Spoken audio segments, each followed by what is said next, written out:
Primeira carta de Paulo aos Tessalonicenses, capítulo 4, versículo 9.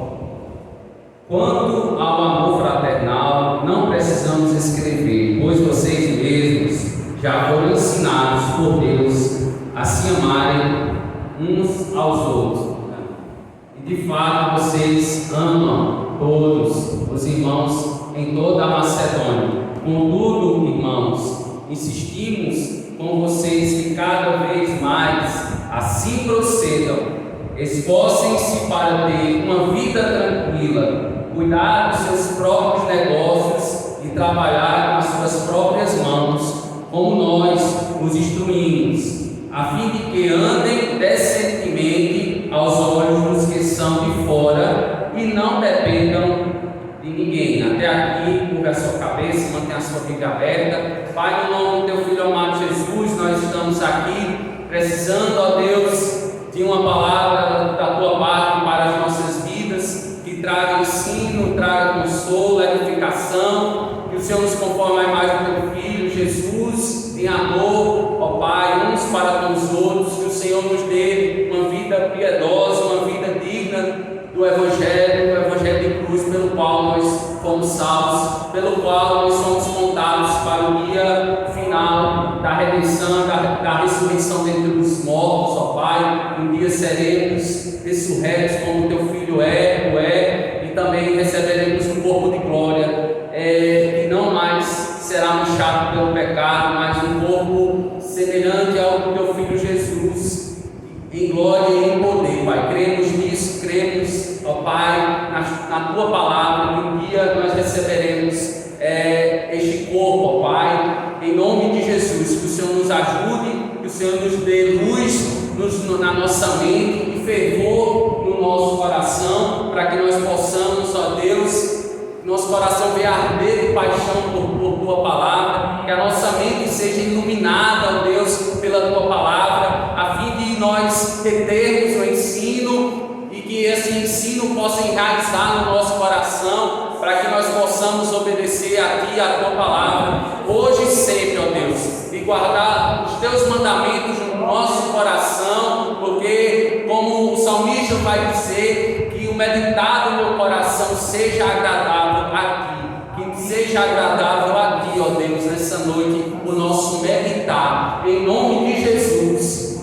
Nós oramos e pedimos, em nome de Jesus. Amém. Meus amados irmãos, nós temos estudado essa primeira carta de Paulo já há alguns meses, e algo tem nos chamado a atenção na vida daquela igreja, uma igreja limitada também, falha, cujo homens, e a irmandade, todos eles tinham essas fragilidades, mas que o apóstolo Paulo, ele escreveu uma igreja que foi modelo, uma igreja que desfrutou os atributos do amor, como a gente já tem estudado, os atributos da fidelidade ao Senhor, na obra do Senhor. E hoje nós estaremos estudando mais dois atributos desta igreja, a igreja de Tessalônica.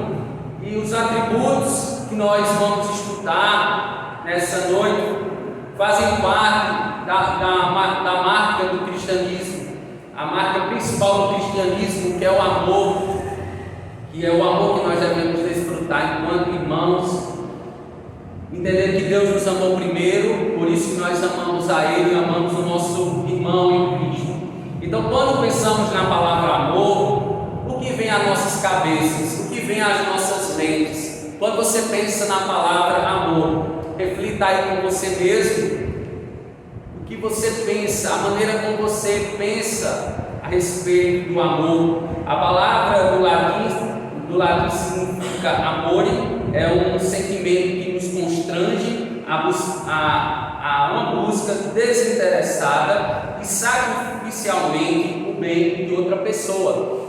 Então é uma definição que requer uma atitude, que requer uma ação, não é um sentimento, como os irmãos observam, estático, parado, ou que não se move, ou que não anda, mas é algo que precisa de uma renúncia de si próprio, sacrificialmente, em prol de outra pessoa, em prol de um próximo nosso de um semelhante nosso, de um irmão em Cristo nosso. E essa disposição afetiva que nos leva, essa disposição, ela nos leva a uma dedicação absoluta a outro ser. No português antigo, isso se chamava-se caridade. Era o nome que recebia o amor em sua dimensão sobrenatural. O amor é o mais alto e sublime atributo comunicável de Deus. O evangelista João assim define o supremo ser. Deus é amor. 1 João capítulo 4, versículo 8. Então somente o amor seria capaz de inclinar a Deus a buscar o bem de uma humanidade corrompida. A gente vê isso em João 3,16, porque Deus amou o mundo de tal maneira que deu seu Filho unigênito.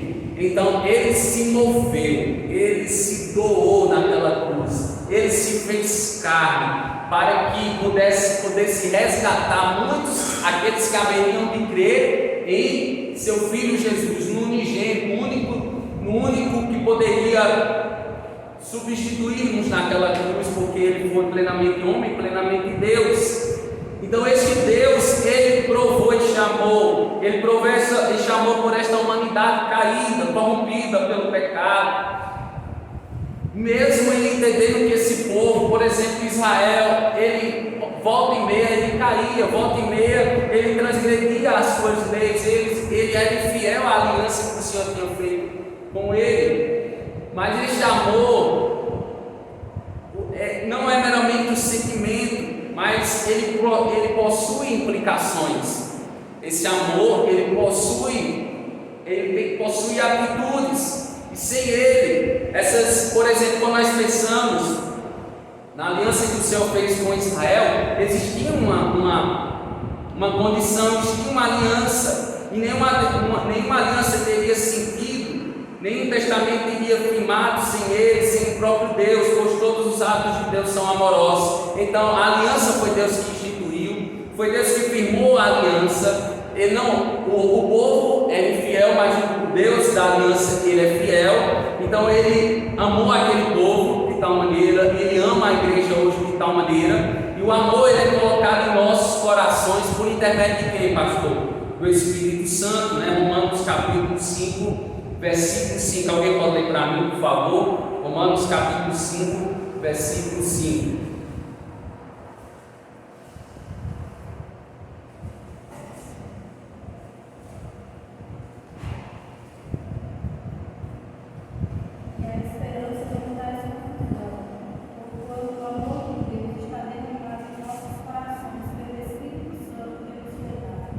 Então, o Espírito Santo, vamos entender, a terceira pessoa da Trindade, é o Espírito da promessa, que o mundo não pode receber, mas que somente um salvo, redimido em Cristo, ele pode receber. Então, ele derramou de forma abundante, ele derramou de forma intensa esse amor, e é tanto que Paulo, na primeira carta aos Coríntios, capítulo 13, Paulo define o amor como um sentimento dos sentimentos. É através do amor que nós nos tornamos parecidos com o Todo-Poderoso. Então, de que maneira você vai ser parecido com Deus? Amando. Amém? Você é parecido com Deus, você se torna semelhante a Deus. Mas como eu vou me tornar semelhante a Deus, pastor? Se Ele é Espírito. Mas você vai estar demonstrando esse amor num Deus que é Espírito, mas um Deus que está com você, um Deus que está sobre os céus dos céus, sobre os mares, e você vai estar sendo semelhante a Ele, amando. E os Tessalonicenses tinham esse atributo do amor entre os irmãos. Eles também eram gente decente e equilibrada, ou seja, buscavam ter uma vida simples e tranquila. E no estudo passado vimos que a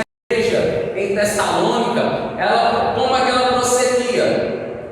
Versículo 1 e 2, alguém pode ler para mim, por favor? Capítulo 4, versículo 1 e 2. A gente vai ver como é que ela procedia a igreja em Tessalonicenses. Finalmente, irmão, nós nos portamos e exortamos ao Senhor que como que nós recebemos, quanto à maneira porque deveis viver e agradar a Deus. Efetivamente, estáis fazendo com acredito em cada bem mais. Então, como eles viviam? Eles viviam a fim de agradar a Deus, viver para a glória de Deus. Eles viviam também entendendo que eles tinham uma autoridade suprema sobre as suas vidas, a autoridade do Senhor Jesus, o senhorio do Senhor Jesus sobre as suas vidas, o pastoreio do Senhor Jesus sobre as suas vidas. Então eles viviam agradando a Deus e sobre o senhorio e sobre o pastoreio de quem? Do Senhor Jesus Cristo. Eles viviam segundo o pastoreio perfeito do Senhor Jesus Cristo, o guia perfeito da sua igreja, agradando a Deus e não aos homens, bem como eles viviam uma vida que fugia da aparência do mal. A gente vê isso, eles fugindo da aparência do mal, nos versos 3 a 8, fugindo da aparência do mal, dos desejos da carne, a concupiscência dos olhos, a concupiscência da carne e a soberba da vida. Hoje daremos continuidade em mais 2 atributos daqueles irmãos que a Bíblia é testemunha, e diante disso estamos refletindo, os atributos de uma igreja exemplar. E quais são esses atributos de uma igreja exemplar? Então, hoje estaremos estudando que eles viviam um amor fraternal entre os irmãos. Observe aí o versículo 9 e 10.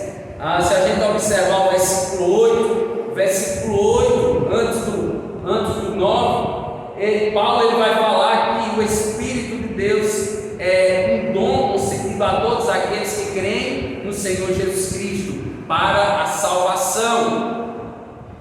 Atos dos Apóstolos, capítulo 2, versículo 38. Alguém, por favor, abra aí para mim, Atos 2, 38. Aí outro irmão vai ler Romanos 8 e 9.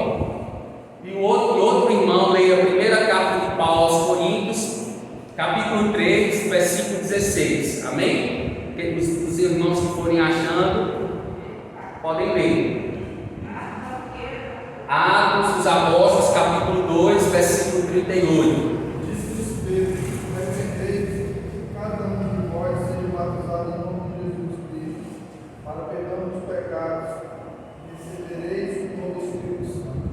Então percebam aí o primeiro texto falando sobre a terceira pessoa da Trindade, pelo qual eles foram selados para o perdão dos seus pecados.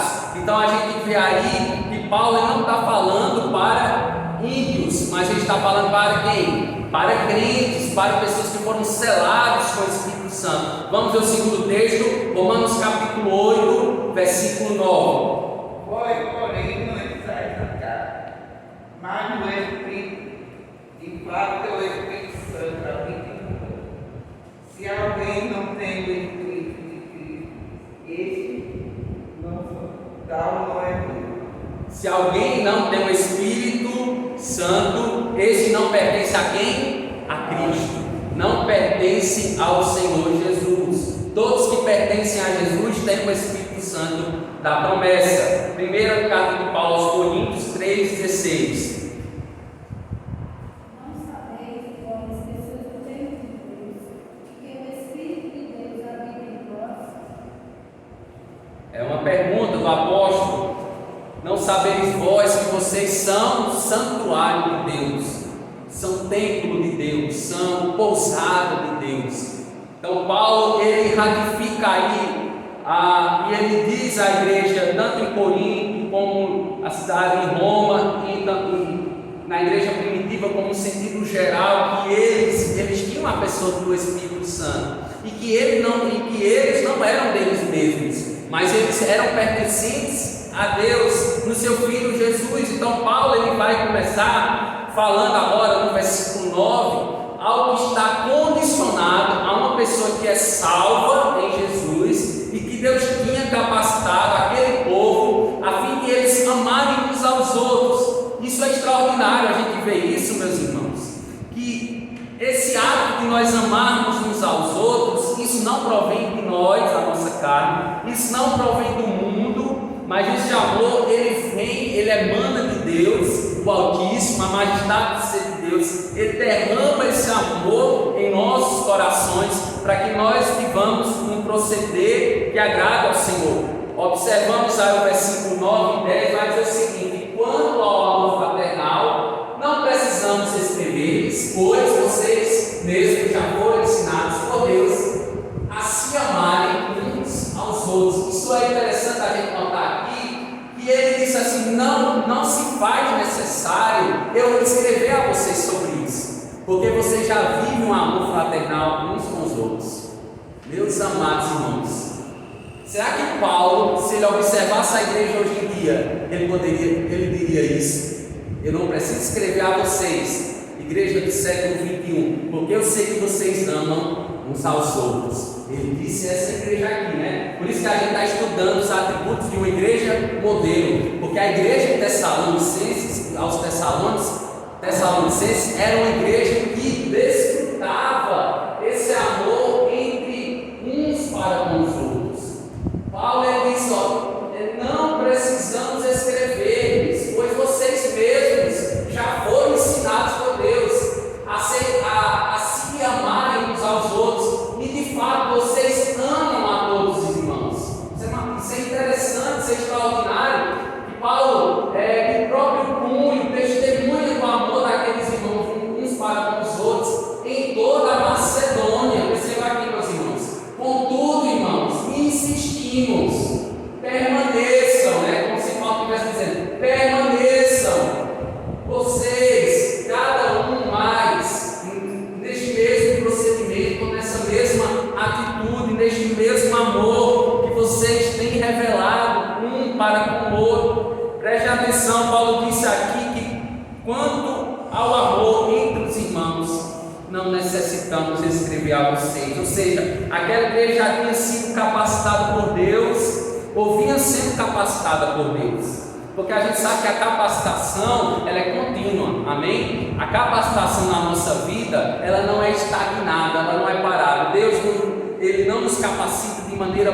pontual, mas é de maneira contínua. De maneira contínua Ele nos capacita, e certamente, de forma contínua, Deus estava capacitando aquele povo para amar uns aos outros. Paulo disse: estáis sendo por Deus instruídos que deveis amar-vos, que deveis amar-vos. Então um estava ensinando um ao outro, com atitudes e com zelo um para com o outro, ensinados por meio do que, pastor? Por meio da palavra de Deus, amém? É por meio da palavra de Deus que nós tiramos o nosso ensino, a nossa instrução, para que nós possamos amar uns aos outros. Vamos ver isso? Salmos 119.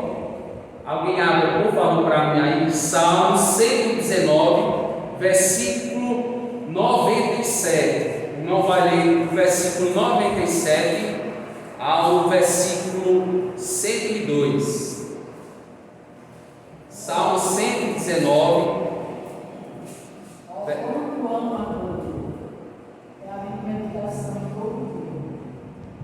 Como pelos teus mandamentos me fazes mais sábio, que meus inimigos estão sempre comigo. Tenho mais entendimento de todos os teus mestres, porque medito nos teus testemunhos. Sou mais prudente que os velhos, porque guardo os teus preceitos. Desviei os meus pés de todo caminho mau, para observar a tua palavra. Não me amarguei dos teus juízos, porque tu me ensinaste. Ó composição, as tuas palavras ao meu paladar, as doces do primeiro caminho. Amém. Que belo, né? A gente observar aí as palavras do salmista, eles dizendo que ele tirava esse ensino diante dos seus inimigos, diante dos seus adversários, diante da guerra, muitas vezes do conflito que eles enfrentavam, mas ele tirava o ensino da palavra do Senhor, da presença do Senhor, que eles tinham a Torá, eles tinham a lei do Senhor, que eles meditavam de dia e de noite, né, na lei do Senhor, e eles procediam desta forma, afastando, perceba o que ele vai dizer, afastando os pés de todo caminho mau, para obedecer a tua palavra. Então eles entendiam o que era o certo e o que era o errado. Deus tinha instituído a lei, E essa lei dava um parâmetro para ele, é como se fosse uma bússola, um farol. Por exemplo, a gente tem um farol em alto mar e ele consegue, através desse farol, mostrar as embarcações. Era muito utilizado em tempos atrás, questão de guerra. É um farol, por exemplo, nós temos em Salvador um farol que ele é projetado em cima de um monte, uma colina, e esse farol ele iluminava antigamente à noite embarcações que vinham para ter conflitos, guerra ali ao entorno ali de Salvador, a capital baiana. Então a gente observa que a palavra do Senhor é como se fosse esse farol, né, que ilumina o nosso coração, que mostra o que nós estamos muitas vezes fazendo de errado. Nós fazemos um autoexame e voltamos atrás. Então não somente isso, mas também por meio não somente da palavra do Senhor, mas do próprio autor da palavra, por meio do próprio Deus, eles se tornaram como, amados? Cristãos amorosos. Alguém lê, por favor, para mim, primeira carta de João, capítulo 3, versículo 14. Primeira de João, capítulo 3, versículo 14. Nós sabemos que passamos da morte para a vida, porque amamos os irmãos. Quem não ama seu irmão permanece na morte. Isso mesmo. Quem não ama permanece na morte. Olhem aí o capítulo 4. Capítulo 4, versículo 7. Vai dizer assim: amados, amemos uns aos outros, pois o amor procede de Deus. Aquele que ama é nascido de Deus e conhece a Deus. Versículo 8. Quem não ama não conhece a Deus, porque Deus é amor. Versículo 12. Ninguém jamais viu a Deus. Se amarmos uns aos outros, Deus permanece em nós, e o seu amor está aperfeiçoado em nós. Então este amor ele vai se aperfeiçoando em nós, é gradativo. Então a vida cristã, ela a cada dia nós somos aperfeiçoados. A cada dia nós somos aperfeiçoados. Por exemplo, no Espiritismo, o que acontece no Espiritismo? Eles acreditam na reencarnação, que eles não é como se eles entendessem que a cada dia eles vivessem melhorando. A cada dia eles usam a questão do ato de melhorar a cada dia, e na reencarnação eles são o quê? Eles têm outra oportunidade para continuar melhorando. Então isso aí é uma evolução. Eles acreditam uma evolução. Mas no cristianismo nós não acreditamos em reencarnação, nós acreditamos que nós só temos essa vida, amém? Nós só temos essa vida para demonstrar isso. E passou essa vida, está acabado. Você vai demonstrar nessa vida ou não? A escolha é minha, a escolha é de cada um. Demonstrar esse amor para com Deus, devotar o amor em primeiro lugar a Deus e ao nosso próximo, como a nós mesmos. Então essa ideia é equivocada, né, de reencarnações, não tem base bíblica. Nós cremos no aperfeiçoamento. Eu e você, nós estamos se aperfeiçoando no amor. Então Paulo queria que eles continuassem procedendo assim. Procedam assim, crentes tessalônicos, em Tessalônica. E eu digo, né, que nós possamos proceder assim, né, como crentes betelinos, permanecemos em amor, nosso procedimento seja em amor uns para com os outros. Ame o seu irmão, perdoe o seu irmão, ajude na fraqueza do seu irmão, cuide das coisas do seu irmão, não somente das suas próprias coisas, não somente dos seus próprios do seu próprio trabalho, da sua própria rotina de vida. Mas se a gente tem a possibilidade de ajudar, por que não? Se a gente tem a possibilidade de trazer uma palavra de exortação, uma palavra de edificação, por que não? Então Deus ele nos usa para que nós possamos levar as cargas uns dos outros. Irmãos, vivemos num mundo que está, eu creio que os irmãos vão concordar comigo. A gente vive num mundo que a cada dia está mais difícil a gente demonstrar o amor para com o nosso semelhante. Infelizmente, por causa do pecado chamado iniquidade. Sabia por quê? Sabia que esse é um motivo principal de nós termos essa dificuldade de demonstrar o amor por conta da iniquidade. E o que é iniquidade? Esse pecado consiste, prestem atenção, em não reconhecer igualmente o direito de cada um, em não ser correto, em ser perverso, então agir com maldade, agir com perversidade, a não se colocar no lugar do seu próximo. A gente deve fazer tudo aquilo que a gente queria que acontecesse conosco. A gente tem que se colocar sempre no lugar do outro. Eu não quero fazer aquilo que eu não queria que aquela pessoa fizesse comigo. Mas os valores hoje são totalmente invertidos. As pessoas, elas são maldosas umas com as outras. Elas têm perversidade, elas são sanguinárias. E esse pecado consiste em como falei, não reconhecer o direito de cada um. Quando a Bíblia diz que por se multiplicar a iniquidade, o amor de muitos se esfriará, isso significa que o esfriamento do amor está diretamente relacionado ao crescimento do pecado em suas mais variadas formas. Legalização do aborto, a gente percebe que isso é uma forma gritante e declarada de dizer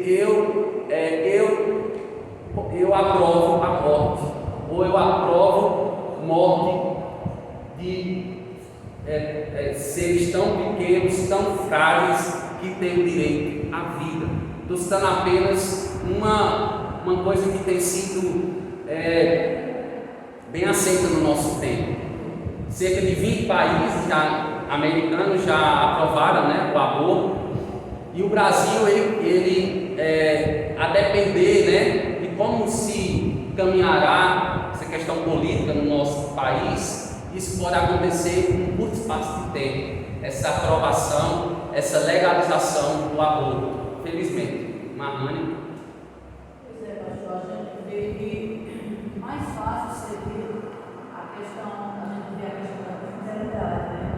Antigamente, a coisa mais difícil que a gente via era o sinal, era uma sombra, quando a gente via uma jovem, né, aparecer grávida. Era uma sombra muito grande. Hoje isso está tão natural, ao invés delas evitarem engravidar, elas engravidam para depois matar, porque elas não se protegem. Elas não se protegem, está aí, né? O Ministério da Saúde, ele gasta milhões em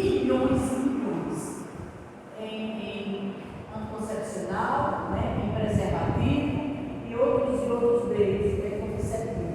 E o que acontece? As mulheres continuam engravidando sem querer, porque elas não se protegem, depois elas querem matar, como se fosse qualquer coisa. Né? Se os Malafaia não vejam isso até assim, não, então deixa o primeiro receber, não vai ser, você vai na cabeça dele. Veja se você vai ter coragem. E depois que você vê, se você vai ter coragem. Tem que ele joga no lixo. Elas jogam no lixo, elas jogam no papel lugar. Né? Uma coisa absurda, esses dias mandaram uma foto para um grupo, eu peguei isso, eu fiquei impressionada, eu não aguentava ver a cena, entendeu?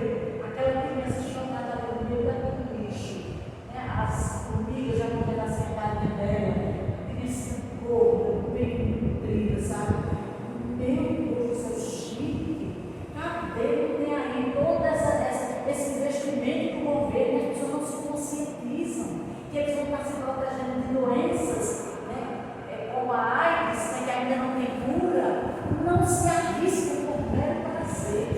Né? Olha o risco, por mero prazer se arrisca a destruir a vida completa. Né? Então, eu esses dias, quando vi essa coisa, meu Deus do céu, antigamente não se via esse investimento do governo, não se via essa história de dar coisa aí de graça, as pessoas eram mais conscientes. Entendeu? Hoje tem todo esse investimento. Ninguém está nem. E antigamente também tinha uma prática, né, que era, se uma pessoa não podia criar, né, tinha condição de criar, deixava na mão da outra pessoa. E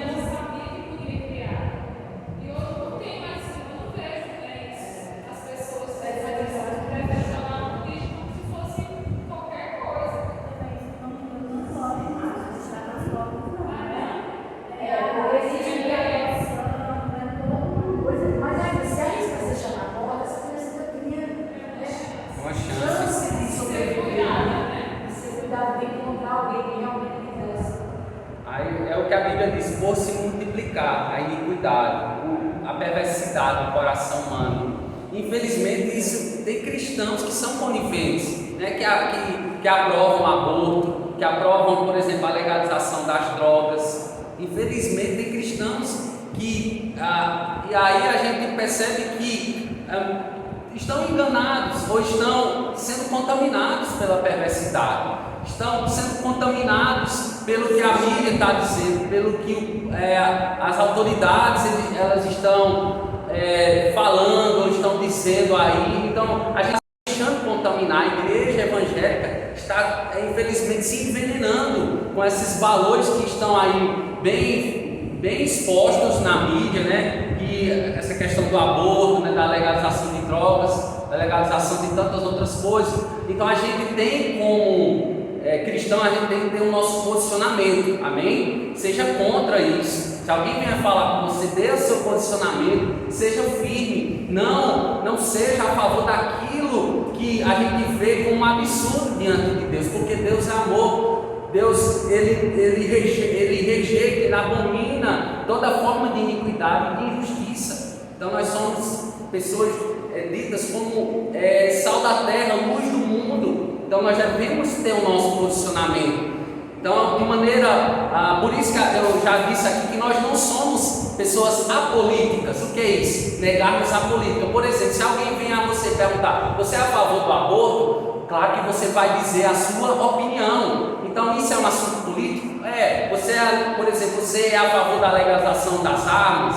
Você é a favor da legalização das drogas? Então você tem que dar seu posicionamento. À luz de quê, meus amados? À luz da palavra. À luz do que o Senhor deixou registrar na sua palavra. Vamos deixar amanhã. Essas questões como a legalização do aborto, por exemplo, eu entendo que é uma das formas de você estar aceitando o sinodalismo. Tem algumas pessoas que defendem que as 666 do signo da lei não seria, obviamente, um número. Se eu procuro um número em si. Mas concordar com o sistema, você não está de acordo com o sistema. Ser conivente. Aí você está aceitando o governo da igreja, porque aí você está sendo conivente com tudo aquilo que é contrário à palavra de Deus. E às vezes também algumas pessoas de forma inconsciente, mas outras são de forma consciente. E aí, quando o cristão, a pessoa que diz cristão, ele é conivente com uma coisa como essa, ele está sendo conivente de forma consciente. Então, assim, aí ele está contra a palavra. Só está aceitando, ele está abraçando a questão da palavra. Por isso que a Bíblia diz, o mundo jaz na lei. Então, é um sistema, as ideologias, as ideias que vai o quê? Contra a palavra de Deus. Quando nós dizemos não, nós estamos cumprindo o que a palavra de Deus diz, que é a ética do rei. A ética do rei diz que como nós devemos nos comportar, como filhos da luz, que é o quê? Renunciando, dizendo não a esse sistema, a esse mundo que jaz no maligno, a dizer que não devemos aprovar a violência, aprovar o aborto, aprovar todo tipo de coisas que é contra a palavra de Deus. Então, infelizmente, não existe só pessoas dentro da igreja, mas sim pessoas que se dizem cristãos, que propagam isso nas mídias sociais. Abertamente. E aprovam isso abertamente. E isso entristece a gente, né? A gente entristece principalmente aqueles que são pastores e pastoreiam, né? Tantos determinados tipos de pessoa que a gente observa assim indo na onda mesmo, né? Podem ser ir na contramão, mas indo ao encontro dessas ideologias, né? Mas eles não levam em consideração a lei maior do país, a Constituição Federal, que eles mesmos dizem, né, que todo mundo tem direito de viver, direito à vida. Mas como é agora? Constituição, né? Isso, mas eles Esquece, né? esquecem disso, e isso também, muita coisa vai virar para os princípios da palavra, né?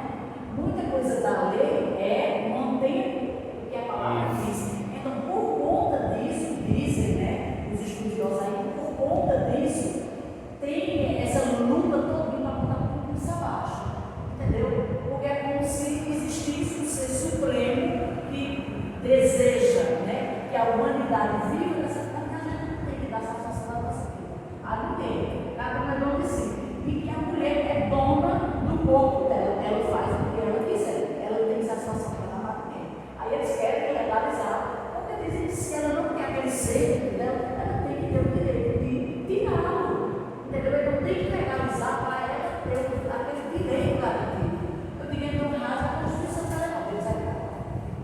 E o discurso também dessas pessoas que são a favor, aí já quer escanteia o cristianismo, né? Quer colocar de lado o cristianismo, que entende o cristianismo como opressor das liberdades individuais de cada ser. E aí já vem o quê? Já vem com palavras, já vem, né, com as coisas que a gente vê, né? Aí por fora, pessoas falando assim, cheias de si, né? E não observam o cristianismo como o único que pode gerar vida nas pessoas, o único que pode declarar que existe um Salvador Supremo, né? Que pode salvar o mundo perdido dos seus pecados. E nós observamos que esse pecado de iniquidade, esse pecado de iniquidade ele é tratado, por exemplo, em Hebreus 1:9. Vamos observar aí, Hebreus 1:9. Alguém pode ler para mim, por favor? O escritor aos Hebreus vai falar um pouquinho sobre esse pecado de iniquidade. E o mundo, ele, a cada dia, se corrompe.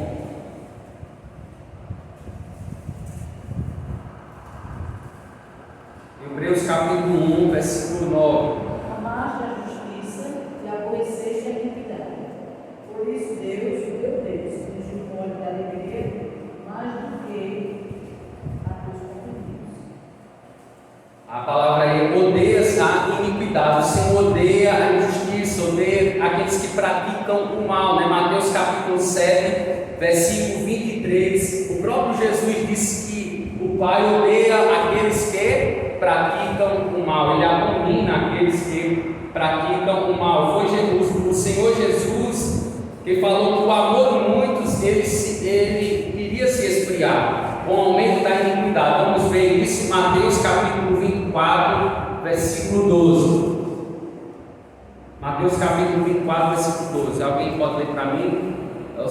Conhecido também como sermão profético, né? Mateus 24. Multiplicar a iniquidade, o amor de esfriará quase todos.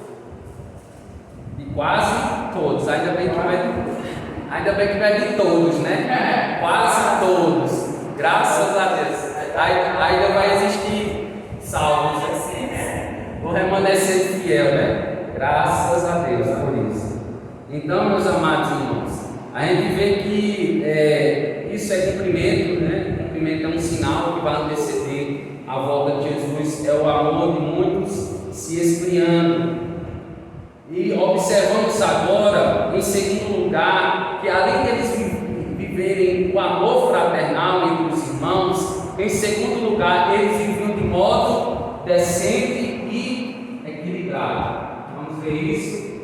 Deus vai dizer: esforcem-se para ter uma vida tranquila, cuidar dos seus próprios negócios, trabalhar com as suas próprias mãos, como nós os instruímos, a fim de que andem decentemente aos olhos dos que são de fora e não dependem de ninguém. Aos olhos dos que são de fora. Quem são esses que são de fora, meus irmãos? Os ímpios, os não cristãos, os que não receberam ao Senhor Jesus. Então Paulo vai dar continuidade aqui dizendo que aquela igreja era valorosa em meio às dificuldades de sua vida, que aqueles irmãos eles tinham valor de Deus, eles tinham valor diante de Deus e diante dos homens. Irmãos, uma das coisas mais importantes que temos é a nossa dignidade, sabia? A sua dignidade é uma das coisas mais valorosas, que tem o maior valor, que você deve preservar ou tentar zelar, tanto diante de Deus como diante dos homens. Vou contar uma ilustração, né, que tem por título, para a gente ver essa questão da integridade, do valor, da dignidade, né? Vamos observar nessa ilustração, que tem por título a nota de R$20. Alguém já leu essa ilustração? A nota de R$20. Diz o seguinte: no seminário, um famoso palestrante mostra uma nota de R$20 e pergunta: quem quer esta nota? Mas começaram a se erguer e ele continua. Eu a darei a um de vocês, mas antes farei isto. Então, uma pessoa num determinado auditório, ele tinha uma nota de R$ 20 no bolso e pergunta quem daquele auditório queria aquela nota de R$ 20, e todos erguem a sua mão. Mas ele faz uma ação. Ele diz que antes de dar aquela nota, ele faria algo. Então ele começa a amassar a nota. Ele começa a amassar e pergunta: quem ainda quer esta nota? Aí as mãos continuaram erguidas. E se eu fizer isto? Então ele deixou a nota, além de amassar a nota com a mão, ele deixa a nota cair no chão de R$ 20 e começa a pisá-la, começa a esfregá-la no chão. Depois pega a nota, que agora com certeza estava imunda e amassada, e pergunta: e agora? Quem ainda quer esta nota? Todas as mãos permaneceram erguidas. E ele fala: não importa o que eu faça com esta nota, ela ainda vale R$ 20. Isso também se dá conosco. Muitas vezes em nossas vidas somos amassados, pisoteados e sujos por decisões que tomamos e pelas circunstâncias que surgem em nossas vidas, e sentimos-nos desvalorizados, sem importância. E aí ele ainda conclui dizendo: creiam, não importa o que aconteça, jamais perderemos o nosso valor. O preço de uma vida não é pelo que se faz ou se sabe, mas pelo que é.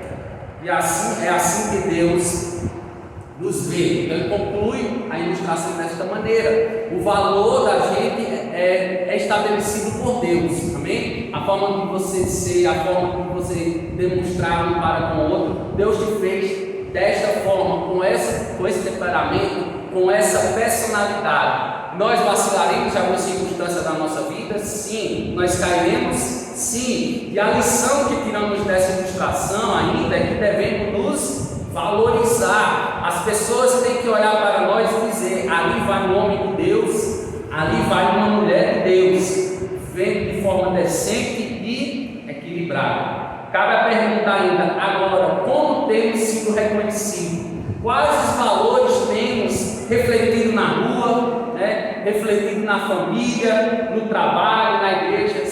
Quais os valores a gente tem refletido? Como a gente tem se demonstrado no mundo? As pessoas nos olham e vê pessoas diferentes que vivem na contramão do mundo, pessoas que vivem uma contracultura. A cultura vigente diz assim: sim ao aborto, mas a ética do reino vai dizer não ao aborto. Então a gente vive a ética do reino que diz não ao aborto e contra essa cultura que diz sim ao aborto. Mas será que a gente tem demonstrado isso diante dos nossos amigos, familiares? Será que muitas vezes a gente não tem medo, de expor o nosso pensamento? A gente está numa reunião familiar, aí uma pessoa da nossa família, um descrente, e ele começa a dizer: eu sou a favor do aborto. Será que a gente tem a firmeza de, respeitosamente, educadamente, confrontar esse indivíduo? Eu acho que, sinceramente, hoje, antigamente sim, hoje está se tornando cada vez mais difícil. Politicamente correto, né? Porque as pessoas hoje têm medo, a gente tem medo de expor a nossa ideia, o nosso pensamento, principalmente o cristão, porque nós somos muitas vezes ridicularizados, ou somos esculachados, vamos dizer assim, ou quadrados. Antigamente tinha também a mesma forma de esculachar a gente, tinha, só que as pessoas ouviam mais, tinham mais respeito. Então hoje o cristão ele tem essa dificuldade, nós temos essa dificuldade, principalmente eu vejo os jovens, por exemplo. Influenciáveis, né? Somos influenciáveis, né? Justamente porque é difícil a gente ver os jovens levantando no meio de uma sociedade jovial contra os princípios que o mundo diz, e ele contra tudo isso, porque ele vai sofrer. Vai sofrer muito. Vai ser perseguido. Jesus disse: me odiaram e certamente vão odiar vocês. Não vai nos odiar. As pessoas têm medo. Elas querem ser aceitas, elas querem apoio, querem ser amadas, não querem serem rejeitadas. E se de outra forma, do contrário, a gente vai de encontro contra os valores vigentes, a gente vai ser não vai ser aceito na faculdade, vai ser escanteado, até sermos perseguidos por professores. Eu mesmo na faculdade fui perseguido, eu sofri na pele a perseguição na faculdade, porque eu fui firme em certos posicionamentos, como a questão do criacionismo, eles acreditam no evolucionismo, que o homem vem do macaco, e toda essa história que a gente conhece, que o mundo foi criado uma bomba, o Big Bang, criou o mundo, nessa explosão cósmica. Então eu fui numa posição contrária a isso, e eu fui perseguido, tive até nota, a minha nota foi numa apresentação de um seminário, minha nota foi, eu entendi que a minha nota foi mais baixa que dos meus colegas por conta de um posicionamento meu. Mas se a gente não se manter firme, a gente vai ser igual, A gente não foi chamado para ser igual, a gente foi chamado para ser diferente, Pastor, não é verdade? No caso também na faculdade, a professora deu uma besteira de fazer a pergunta de que tem coisas que a gente precisa fazer em prol do próximo, que muitas vezes fere princípio, mas em prol do próximo a gente tem. Aí ela disse, pronto, por exemplo, eu fui no Estados Unidos, aí eu não tenho dinheiro para comprar um remédio dele, mas disse, não, naquela farmácia que tem, aí eu vou lá, tem um jeito de comprar um remédio. Eu não vou salvar meu filho? Claro que eu vou. Eu vou arriscar minha vida para pegar o remédio sem nada. Meu Deus. Aí vocês, minha filha, classe alta, não são como eu roubava. Jeitinho brasileiro. Eu não estou dizendo que crente não presta. Eu não estou dizendo que crente não presta. Tá Eu vendo? disse desse jeito muito, mas a professora ela está dizendo que quer que não sente nada. Eu, se eu fizesse uma professora, eu podia. Eu não aguentava a pressão.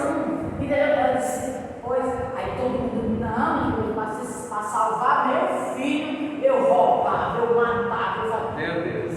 Gente, não quer saber o que é Deus, entendeu? Deus fica lá do lado, não, eu vou resolver aquele problema. Eu digo que é muito melhor ir para Deus, se Deus quiser levantar o remédio, levantar, pedir a Deus para resolver a causa, e Deus não poderia resolver. Aí também sai aquelas coisas. Mas depois eu não roubava, o menino morria. Como é o diabo? Seria muito mais famoso chegar na farmácia e Pedir, Sim. pedir Que é que também. custa, né? Existem outros meios, mas o ser humano é o gato, Adão dele, viu? Porque o ser humano sempre pende para fazer mal. Sempre pende Tá inclinado, tá inclinado. para o quê? Errado, só ideias erradas, só para o pecado, roubar, que roubar é o pecado. Mas eles acham assim, para salvar meu filho, eu Por que fazia não chega lá na farmácia? Ô moço, meu filho está assim, você fica assim, remédio, não pode. Justamente, é mais vai fazer alguma coisa. Quem dos irmãos viu o Oscar, o Smith, esbofeteando? Aquele homem, que é visto como uma pessoa. E aí se levar, infelizmente a gente vê discurso de crentes, de cristãos aprovando, aplaudindo, a ele ter batido, e assim, de alguma maneira tentar proteger a esposa dele, mas tem outras maneiras, ele poderia ter se levantado, poderia ter dialogado com ele, falado, conversado, ter se retirado, por exemplo, com a mulher dele, do local, tem outras reações. E se fosse outro para cima dele, o pau ia quebrar, ele não.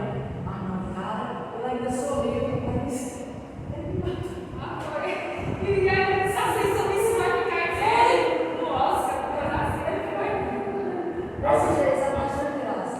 A gente tem outros que dizem que foi uma armação, porque conta da questão isso gera muito visibilidade, O Oscar estava. Mas foi tão nítido, Quando ele foi para cima dele, Eles são atores, Eles sabem, Eles sabem maquiar bem, eles conseguem fazer um defeito também. São atores, Eles são famosos por fazer isso, Enfim, então a gente vê que a questão, o mundo aplaude, a violência, o mundo aplaude o que é imoral diante de Deus, o mundo aplaude as coisas que são detestáveis, abomináveis para Deus, o mundo aplaude e nós estamos muitas vezes aplaudindo o mundo, mas a gente sempre tem que, aí Paulo vai dizer, por isso que Paulo insistiu, né? Continuem procedendo assim, continuem sendo desse jeito, porque Paulo estava entendendo que eles podiam cair, né? Eles estavam amando, eles estavam vivendo de forma decente, equilibrada, mas quem é que poderia dizer que eles iam continuar assim? Por isso que Paulo ele insistia, né? Monte Jalma. Esse negócio de presbítero é besteira. Sério, é só um mendigo. Ixi, Aquilo lá é nojento. E agora ele está se dando muito bem, né? O mendigo, agora está em alta ele, né? Eu não vejo problema nenhum. Está querendo se candidatar, né? A governador. Isso, eu não vejo problema nenhum nesse cara. O problema é por que ele está se dando bem. Sim. Levou ele. Uma atitude tão, né, baixa, né? Tão inescrupulosa, né? Tão cheia de sem pudor nenhum. Para ver como é que o Brasil está, né? O Brasil está numa lama, o Brasil está no lixo, né? A imoralidade, a falta de reverência, né, das pessoas. Infelizmente a gente vive numa situação bem delicada. Mas aqui, meus irmãos, dando continuidade ainda, versículos 11 e 12, a gente lá leu, e aqui está uma pergunta ainda: como viveremos tranquilamente num mundo cheio de contendas e conflitos? Como é que a gente vai viver tranquilamente num mundo desse, jaz no maligno? É possível a gente viver tranquilo, ter paz no Espírito? Sim. Paulo nos responde hoje em Romanos capítulo 18, versículo 17 e 18. Não retribuam a ninguém mal por mal. Procurem fazer o que é correto aos olhos de todos. Façam todo o possível para viver em paz com todos. Então essa é a época do reino. Nós temos paz no Espírito.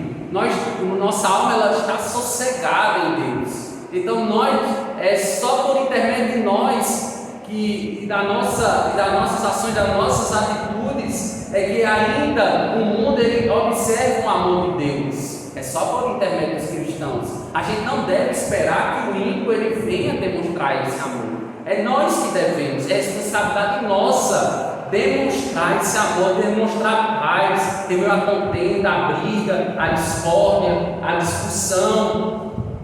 Isso não é fácil, né, meus amados? Ele sabe que isso não é fácil, mas é a forma que todo salvo deve buscar viver, amém? A alma do crente descansa, como falei, ela está sossegada, mesmo em meio às dificuldades, né? 1 Pedro, capítulo 3, versículo 4, vai dizer: pelo contrário, esteja no seu interior, que não